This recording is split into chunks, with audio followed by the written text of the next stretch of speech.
Hi, I'm Rob from HopZine.com. Thanks for joining me for another video beer review. Slightly caught on the back foot with this one. I actually just nearly finished the review of this.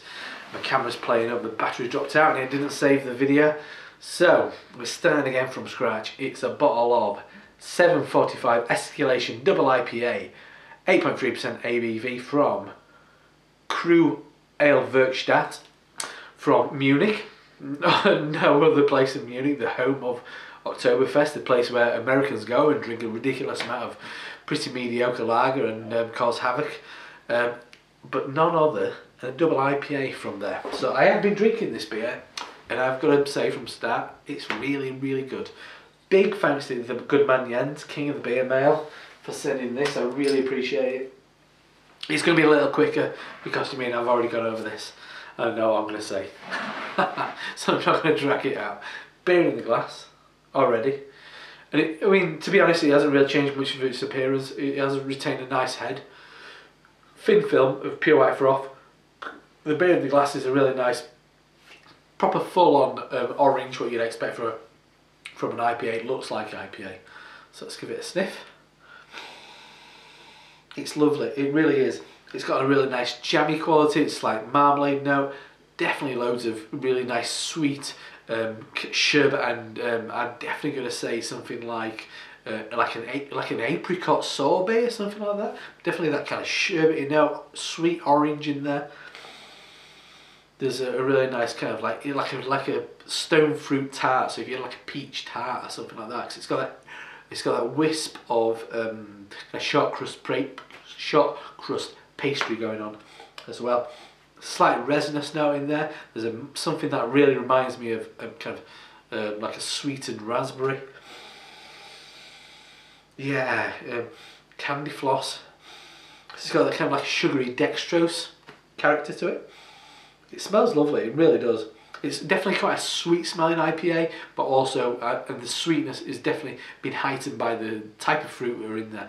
Definitely kind of like the flesh of a grapefruit, flesh of a mango as well.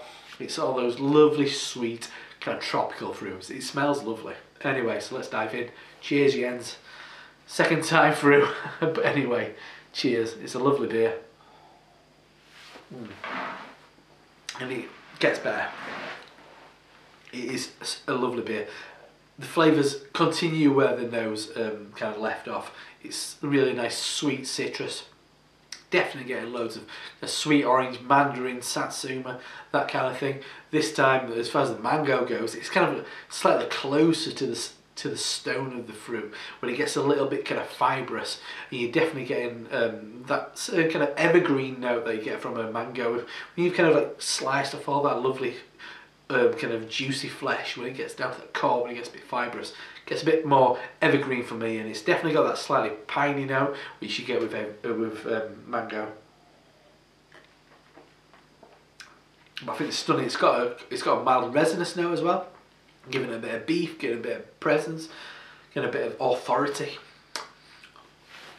It remains relatively sweet. Once again, I'm going to say that it's kind of that brioche or kind of like pale stone fruit tart or something. It's that lovely sweetness of short crust pastry.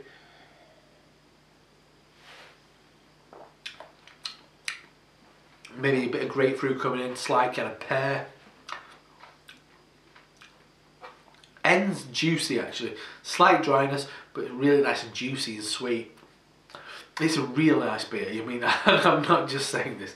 And thankfully I can keep up my enthusiasm second time round, because it is a lovely, lovely beer. And I mean, if people are out in Germany and enjoying beer and you're really into your beer, God bless you. I mean, there's some stunning kind of mass-produced stuff out there. Beers like Jever, which I'm a massive fan of, and Schlenker and all those kind of beers. This should be up there with them. There's definitely...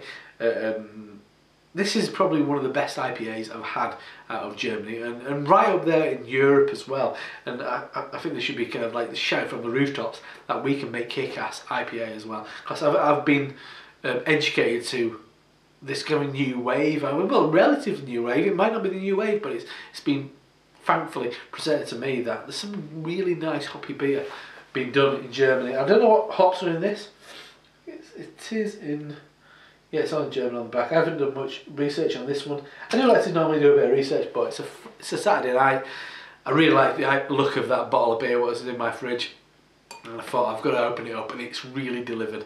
Lovely, sweet, refreshing, juicy IPA. As far as double IPA goes, it's towards the bottom end, but for me, around that sweet spot. Don't want it up. I don't want it to be like 12%. I mean, it's just getting a bit silly. For me, it's a really knocking around the right mark. Lovely taste, lovely kind of like medium body going on. Perfectly carbonated, which I mean, it's a German beer. They know how to make beer, and they're not going to monkey around and undercarbonate bottles of beer and stuff like that. It's just been done really, really well. So that is a bottle of 745. Escalation double IPA, 8.3% ABV from Crew AleWerkstatt in Munich, Germany. Huge thanks to the good man, king of the beer mail, Jens. I've really enjoyed this kind of little introduction to modern German beer. I've still got some more stuff, some more kind of interesting styles, some goes, some more, that kind of thing, some Eisenbachs, all sorts of stuff.